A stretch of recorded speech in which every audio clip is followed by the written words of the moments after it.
सावन सोमवार व्रत कथा सुनने मात्र से जीवन के समस्त पापों से मुक्ति मिलती है।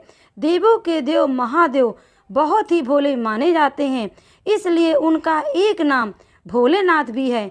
पौराणिक मान्यता अनुसार भगवान शंकर को प्रसन्न करने के लिए किसी भी तरह के खास विशेष पूजा की आवश्यकता ही नहीं होती, क्योंकि कहा जाता है कि वह तो भोले हैं और भक्ति के मन से की गई क्षणिक मात्र की भक्ति से ही वह प्रसन्न हो जाते हैं। अगर आप भी शिव की भक्ति और कृपा पाने के लिए सावन के सोमवार का व्रत करते हैं तो इस कथा से आप भोलेनाथ को प्रसन्न कर सकते हैं। सावन सोमवार के व्रत को लेकर मान्यता है कि इस व्रत को करने से भगवान शिव अपनी भक्तों की मुराद जल्दी पूरी करते हैं। सोमवार का दिन भगवान शिव को समर्पित है, इसलिए इस दिन भगवान शिव की पूजा और व्रत करने का महत्व और ज़्यादा बढ़ जाता है। यदि आप सोमवार के व्रत करते हैं तो आपको सोमवार व्रत कथा पढ़ना बेहद ज़रूरी है, क्योंकि इसके बिना आपका व्रत अधूरा माना जाता है। तो आइए सुनते हैं सावन सोमवार व्रत कथा। एक बार किसी नगर में एक साहूकार था। उसके घर में धन की कोई कमी नहीं थी, लेकिन कोई संतान न होने के कारण वह बहुत दुखी था। संतान प्राप्ति के लिए वह हर सोमवार को व्रत रखता था और पूरी श्रद्धा के साथ शिव मंदिर में जाकर भगवान शिव और माता पार्वती की पूजा करता था। उसकी भक्ति देखकर एक दिन माँ पार्वती प्रसन्न होकर भगवान शिव से साहूकार की मनोकामना पूर्ण करने का निवेदन किया।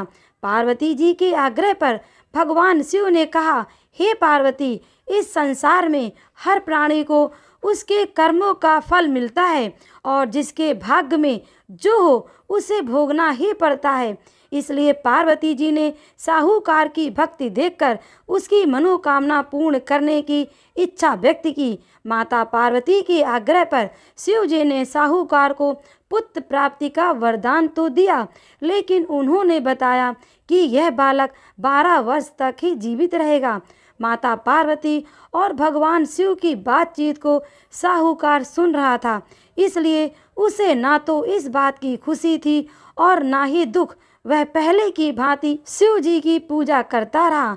कुछ समय के बाद साहूकार की पत्नी ने एक पुत्र को जन्म दिया। जब वह पुत्र 11 वर्ष का हुआ तो उसे पढ़ने के लिए काशी भेजना चाहता था। साहूकार ने पुत्र के मामा को बुलाकर उसे बहुत सारा धन देते हुए कहा कि तुम इस बालक को काशी विद्या प्राप्ति के लिए ले जाओ। तुम लोग रास्ते में यज्ञ करते हुए जाना और ब्राह्मणों को भोजन दक्षिणा देते हुए जाना। दोनों मामा भांजे इसी तरह यज्ञ करते और ब्राह्मणों को दान दक्षिणा देते काशी नगरी निकल पड़े। इस दौरान रात में एक नगर पड़ा जहां नगर के राजा की कन्या का विवाह था, लेकिन जिस राजकुमार से उसका विवाह होने वाला था वह एक आंख का काना था। राजकुमार के पिता ने अपने पुत्र के काना होने की बात छुपाने के लिए सोचा, क्यों ना साहूकार के पुत्र को दूल्हा बनाकर राजकुमारी से विवाह करा दूं। विवाह के बाद इसको धन देकर विदा कर दूंगा और राजकुमारी को अपने नगर ले जाऊंगा। लड़के को दूल्हे के वस्त्र पहनाकर राजकुमारी से विवाह करा दिया गया। साहूकार का पुत्र ईमानदार था, उसे यह बात सही नहीं लगी, इसलिए उसने अवसर पाकर राजकुमारी के दुपट्टे पर लिखा कि तुम्हारा विवाह तो मेरे साथ हुआ है, लेकिन जिस राजकुमार के साथ तुम्हें भेजा जाएगा वह एक आंख से काना है। मैं तो काशी पढ़ने जा रहा हूँ। जब राजकुमारी ने चुन्नी पर लिखी बात पढ़ी तो उसने अपने माता पिता को यह बात बताई।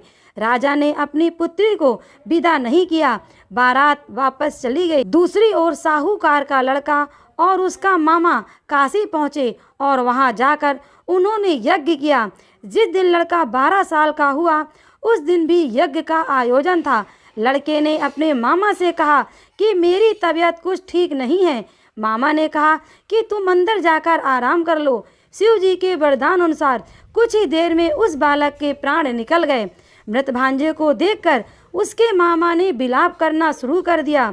संयोगवश उसी समय शिव जी और माता पार्वती उधर से जा रहे थे। माता पार्वती ने भोलेनाथ से कहा, स्वामी मुझे इसके रोने के स्वर सहन नहीं हो रहे हैं, आप उस व्यक्ति के कष्ट को अवश्य दूर करें। तब शिव जी मृत बालक के समीप गए तो वह बोले कि यह उसी साहूकार का पुत्र है जिसे मैंने 12 वर्ष की आयु प्रदान की थी। अब इसकी आयु पूरी हो चुकी है। लेकिन मातृभाव से विभोर माता पार्वती ने कहा कि हे महादेव, आप इस बालक को और आयु देने की कृपा करें, अन्यथा इसके वियोग में इसके माता पिता भी तड़प तड़प के मर जाएंगे। माता पार्वती के पुनः आग्रह पर भगवान शिव ने उस लड़के को जीवित होने का वरदान दिया। शिव जी की कृपा से वह लड़का जीवित हो गया। शिक्षा पूरी करके लड़का मामा के साथ अपने नगर की ओर वापस चल दिया। दोनों चलते हुए उसी नगर में पहुँचे जहाँ उनका विवाह हुआ था। उस नगर में भी उन्होंने यज्ञ का आयोजन किया था। उस लड़के के ससुर ने उन्हें पहचान लिया और महल में ले जाकर उनकी खातिरदारी की और अपनी पुत्री को विदा किया। इधर साहूकार और उसकी पत्नी भूखे प्यासे रहकर बेटे की प्रतीक्षा कर रहे थे। उन्होंने प्रण कर रखा था कि यदि उन्हें अपने बेटे की मृत्यु का समाचार मिला तो वह भी प्राण त्याग देंगे, परंतु अपने बेटे के जीवित होने का समाचार पाकर वह बेहद खुश हुए।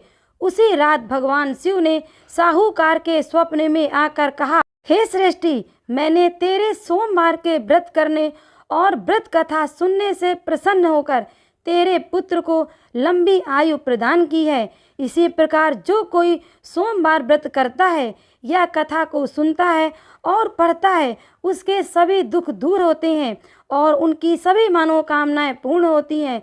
बोले भगवान भोलेनाथ की जय। तो दोस्तों, यदि आपको वीडियो पसंद आया हो तो प्लीज़ वीडियो को लाइक करें, शेयर करें और सब्सक्राइब करना ना भूलें। धन्यवाद।